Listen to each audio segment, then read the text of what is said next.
Welcome to the session for Build Your Smart Meter Journey with IoT, featuring Sean Vanderwalt. I am Ariella Ross, Head of Marketing at Friendly Technologies. I appreciate taking the time out of your day to join us for this presentation, for this webinar. And if you have any questions, go ahead and put it into the box. A couple you did send some earlier on beforehand, but we'll be covering those at the end. And yeah, let's go ahead and hand it over to you, Sean. Good evening, good morning, everyone. Thank you for attending our webinar. This webinar is intended as a high-level technical presentation, and I will also be doing a short demonstration. So today the topic is build your smart meter journey with the Internet of Things.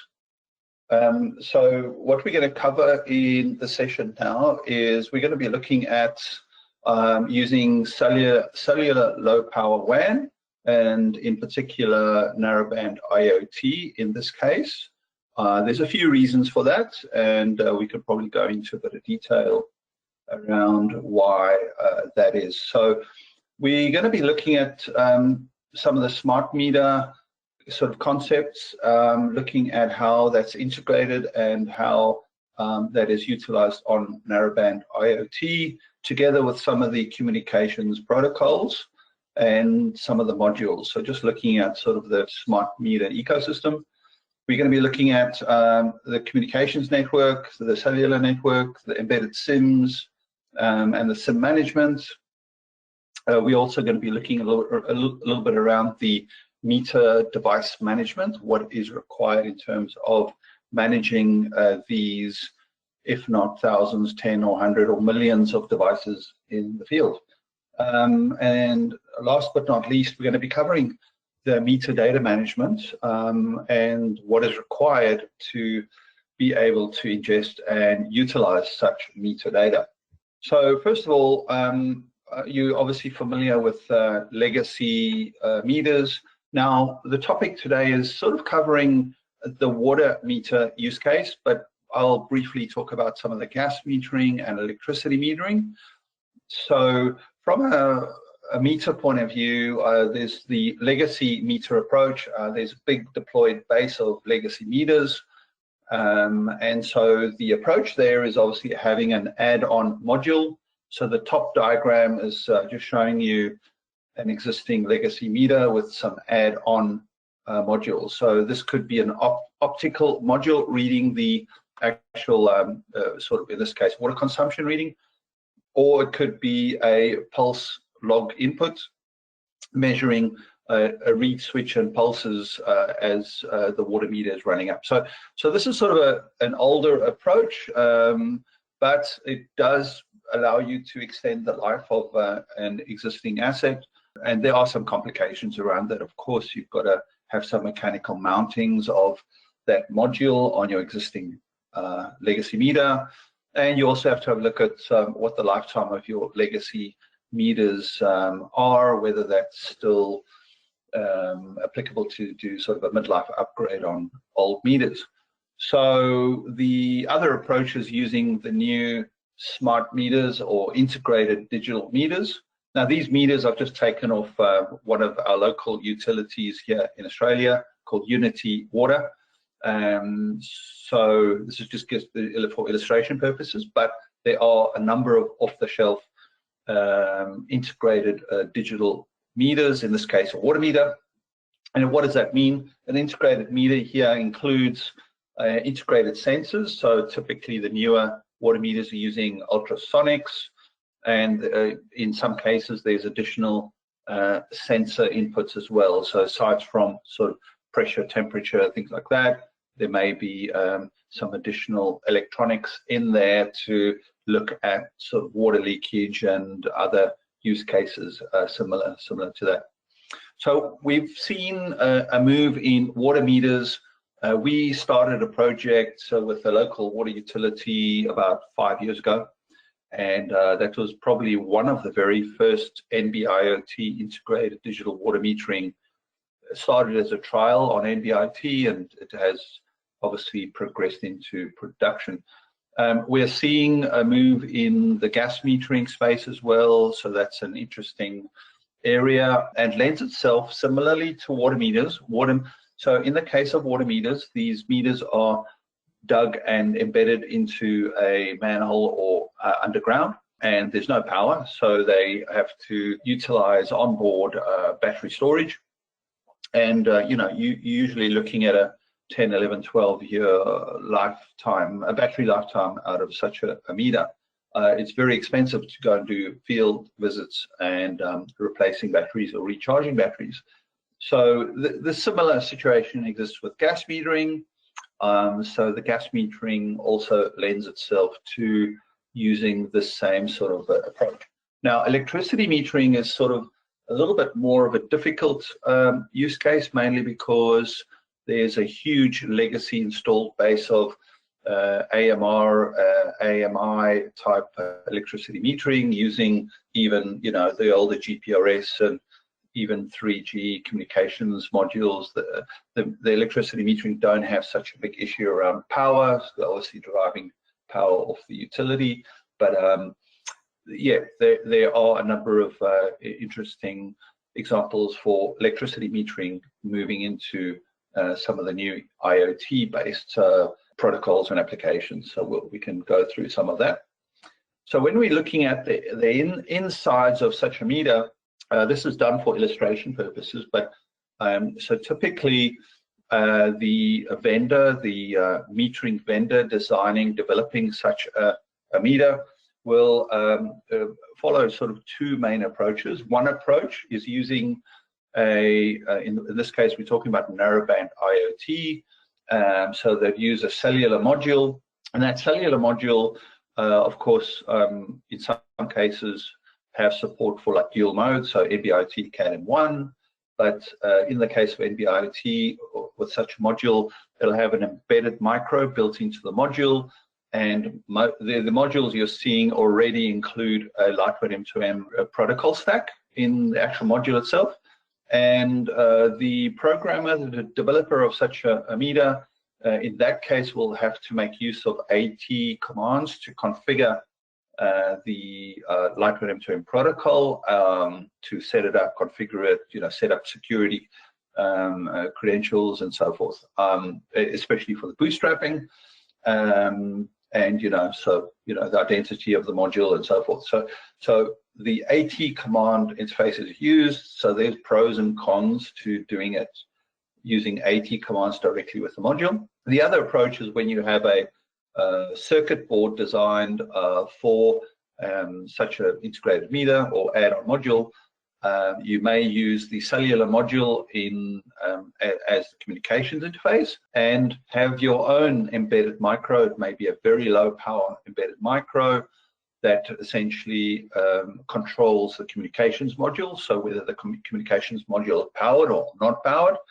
And in ultra low power, long life battery applications such as a water meter, gas meter, you want optimal use of energy, so you'd want to have that communications module off for the time it does not need to be communicating. So the embedded micro on the baseboard in this case may be doing a very low power monitoring of pulses and readings, and it would maybe building up a little bit of a sort of a RAM storage of the readings over a period of time in very, very low power conditions, and then perhaps once a day or once a certain period of time, the embedded micro will wake up the communications module and actually upload the metering data. So that's the second approach is to develop and integrate your own lightweight M2M client within the embedded micro on the baseboard. So these are two sort of main approaches. Now, I've jumped straight into lightweight M2M as a protocol. This is sort of the de facto IoT lightweight protocol and implementation for IoT edge devices, especially for these constrained IoT devices, constrained in low power, very low footprint, so very little bit of RAM, very little bit of flash, So you're really catering for those high volume, low resource embedded devices. Now, lightweight M2M is ideally suited to these applications. It is a standard that has been around since version 1.0 in February 2017. So it's more than 4.5 years already. It's already evolved to version 1.1 and version 1.2. So there a lot of thought and a fairly large ecosystem of vendors and interested parties have been involved in this standard. So yeah, it's been evolved and grown over the last many years. So essentially, we're catering for multiple protocol stacks for lightweight M2M. So at the heart of it, at the very lowest implementation, including security, would be something like UDP, DTLS for security, and of course CoAP and lightweight M2M. So, so those layers would be sort of the very lowest level implementation in an edge device. So right up to version 1.2 of the standard, there is an inclusion of a bunch of other protocol stacks, such as TLS TCP, even bindings for LoRaWAN, and even we talk about cellular IoT, but in this particular case, on the extreme right, cellular IoT refers to non-IP on the cellular network, and we can cover that in a minute. So so lightweight M2M in its current version allows for a lot of flexibility, right up to including OSCORE application level security. So this is very mature, and it is a protocol that is well established today. Almost every single cellular module that you can get today for NB-IoT Cat M1 will have, most likely will have a lightweight M2M implementation in it. So the heart of this protocol is around, security and allowing you to bootstrap a device and register the device securely on the network and with the management system, and the ability for you to add additional sensor data, objects, and resources. So there's a bunch of sort of standard ones, and that ability to expand that. And I'm going to cover that on the next slide, but it is very versatile in its use in these types of applications. The lightweight M2M protocol standard, as I said, allows for the ability to add custom objects. And what does that mean? So that means the OMA object lightweight M2M registry, object and resource registry, defines a whole range of mandatory, optional, third-party, and custom objects, and also the definition of private resources as well. So using this standard, you could leverage what has already been defined, and even including, there's many third parties that have already defined a whole bunch of standard objects, and those are reusable. So they're available on this registry, and you could just download the XML configuration for it and use that in your embedded device, and in most device management platforms today allow for the importation of such a object.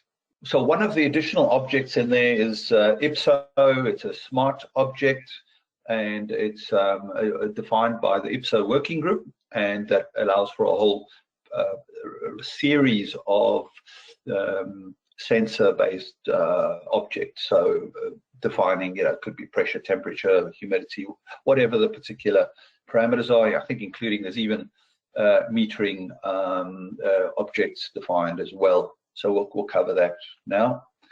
This is an example of one of the water meter objects. It's one of the standard objects defined. So on the left is sort of the object definition, and all these objects get defined an object ID. So in this case, it's 3424 object ID. And in that object ID, we have a bunch of resources that are allocated for this particular object. So you can see accumulated water volume, there might be pulse ratios, minimum maximum flow rates, and a whole bunch of others. Now, then they're not, you can see only one of them is mandatory in this object's case and these resource cases, but there's a whole bunch of optional ones. So there's a definition of an ID number, the actual sort of parameter name, so like pulse ratio, and whether they read only, write only, or executable. And like you'll see, there's number 5 is cumulated pulse value reset. So you can actually go and reset that value, so it's an executable parameter. So the instances, whether you can instantiate multiple of those or not. So it's a single, mandatory, optional, what type of resource it is, float, integer, string, and so forth. Its units and the description, so a bit of a textual description of how to use that particular parameter. So this is all well laid out, well standardized, and also you have the ability to create your own custom objects. The next sort of step in this evolution is making use of SIMs, and for NB-IoT CADM1. You're obviously familiar with all the old plastic SIMs, and you've heard of embedded SIMs. So there are pros and cons, and in these types of water meter applications with long field life of 10, 12 years, you'd ideally want to be using the embedded SIM for a whole bunch of obvious reasons. So obviously it's soldered down, it has a much higher reliability in terms of the component, its MTBF is much higher than using plastic SIMs.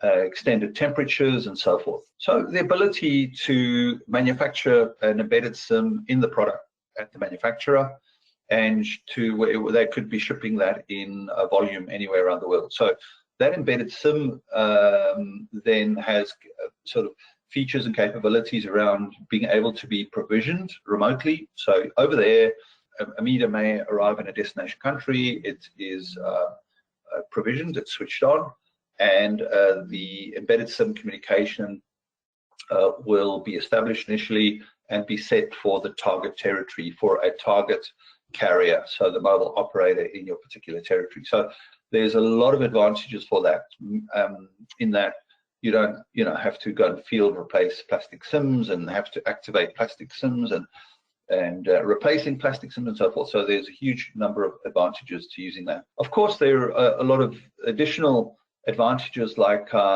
doing firmware over the updates, and yes, you can do that with plastic SIMs, but with embedded SIMs you have much better efficient control of those photo firmware over the air delivery to your target device by means of the SIM management system, as well as there's additional value added use cases as well, such as location-based services and other network near the device management type application. So linking that SIM device parameters and credentials together with your device management system.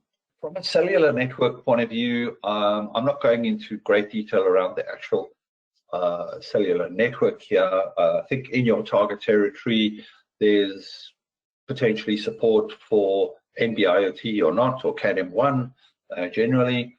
NB-IoT does seem to be pretty pervasive globally presently. So, obviously you'd want cellular coverage if you're deploying these smart meters in your target territory. Of course, there's a different discussion if there's no cellular coverage. There's other options, but we're catering for in the cases of cellular coverage, and in particular narrowband IoT support, and that's coupled because when you're using certain of the narrowband IoT modules, they're very low priced and optimized for narrowband IoT, and being able to use that in a high volume product, an application like a meter. But there's other options available as well. So alternatively, another module, a variant of that, or dual mode module might be to use CADM1, but obviously there you may have some battery lifetime limitations using that. So you may design your meter with higher battery capacity. That does push up the costs a little bit, but there's trade-offs for that. So that's one of the other options. And I sort of use narrowband IoT Cat-M1 interchangeably here. They're both LTE, 4G, sort of add-on standards, and the GSMA and the 3GPP standard have also included those NB-IoT Cat-M1 standards into the new 5G NR standard. So it's future-proofed, and you have the ability to grow with the new 5G networks as they grow as well. One of the things you want to do is obviously look at the embedded SIM that you'd be using in your meter. So it's not just the soldered down SIM from the meter vendor manufacturer, but also looking at the ability for that embedded SIM to be refactored or retargeted to your region and your particular communications partner. Or you may use one of the embedded SIMs that have roaming mobile network coverage. So there's a couple of operators offering those sort of roaming agreements as well. Now, you may also want to be looking at the sort of combination and integration of embedded SIM management and the actual physical device management, which covers a whole lot more outside of the embedded SIM, including all the device parameters and over-air parameters and all those sorts of use cases, including firmware over-the-air updates and so forth. So there's a lot of benefits in having a integrated SIM management, device management platform. Now, when we start looking at a meter device management application, one of them is an application that looks like this. So generally, there's a IoT device management engine. This is the middle part that handles the interface to the southbound side, so basically through the access networks, and managing multiple protocols. So this one IoT device management platform particularly supports a whole bunch of different protocols. And you'll see the word mentioned, MQTT and some of the older protocols like TR069, but they're horses for courses. Certain protocols are used for certain applications. And in the metering environment, Lightweight M2M is sort of an ideal fit for the metering applications. If you're a utility, water metering, gas metering, electricity metering, and you have other more complex applications, you may have a RTU or a gateway and a sort of a substation. Obviously, Lightweight M2M is still a good protocol to use in those cases, but potentially you could be using USP. USP, there's an evolution to support the IoT protocols, and USP allows for a lot more complex integration with higher end gateways. So, managing container applications, edge device microservices, and fog computing in edge gateway devices. So, there's quite a few advantages in using such a protocol as well. But in your device management platform, you want the ability to manage in high scale, high volume, high availability, geo-redundancy, working across multiple networks, using and the ability to support multiple protocols. So of course, with device management, typically there's some management applications. So there's a management portal, a technician portal, a provisioning system, and applications like monitoring and analytics. So these are sort of add-on applications, and typically an application enablement platform. And we'll cover that in a little bit of a quick part of the demo. Once you've connected your devices to a device management platform, and you've established the bootstrapping and the registration, and you've established the data orchestration. So in other words, your device management system knows what devices and what parameters in that device it is interested in to collect in sort of, let's say, real time, or in the case of water metering or gas metering, it may be the particular parameter values that it picks up over a period of time, but uploaded perhaps once a day. So in those cases, you also may want to stream that data into upstream applications, so such as a cloud data lake, perhaps integrating into upstream AI, ML type cloud services, maybe some analytics applications. Doesn't necessarily have to be cloud. It could be various other applications. So there's various integration options going from sort of device management into the upstream applications. And connectivity management, embedded SIM management could be a software as a service, such as it's shown here, or it could be part and parcel of the device management application. Now, as far as device management, you're managing the device, configuring the device, updating firmware, and so forth, doing essentially setting up the data orchestration. But now, what do you do with this data? So, in a device management system, that data orchestration allows you some rule sets and workflow to configure that data orchestration, like the devices and what parameters, but now where to send it. So there's a couple of options. So, there's an API approach and typically sort of cloud connector approach. And the two can be used in parallel or individually. And so the REST API speaks for itself. So any external application could make use of a REST API and collect data from the platform, including things like API pattern subscription. So being able to register for autonomous data ingestion from a device management platform like this one. So the other approach is cloud connectors. So for example, AMQPS is a cloud connector you would use when integrating to Microsoft Azure Iot. And so there's a bunch of nice integration options there with Azure IoT Hub and Azure IoT Central. I'll give you a quick sort of highlight demo on that. And you may want to use something like Kafka with Amazon, and we've got like PubSub with Google Cloud. So there's a few different cloud connector options to integrate into the different cloud environments. We talk here about SCEF TA. So SCEF is a radio network access integration interface, and typically, Ericsson, Oracle Communications, they have these SCEF platforms for operators, usually in the newer 5G networks. So that allows the T8 API allows us to onboard non-IP cellular IoT devices. So an edge device with no IP stack.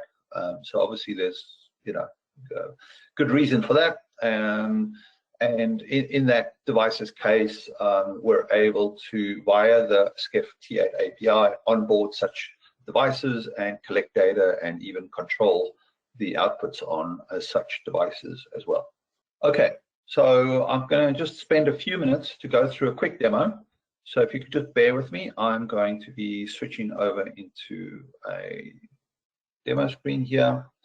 So what we've got, I'm just going to give you a quick demo of our sort of online demo system. There's a whole bunch of different portals. There's no time to go and demo and demonstrate all the features and functionality here. Please do reach out to us and we can schedule a one-on-one detailed demonstration of such systems.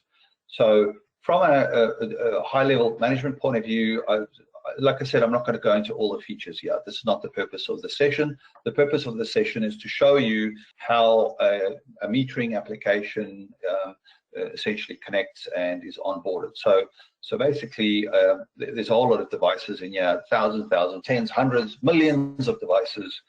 And what we're interested in here is let's have a look at one of these particular meter applications.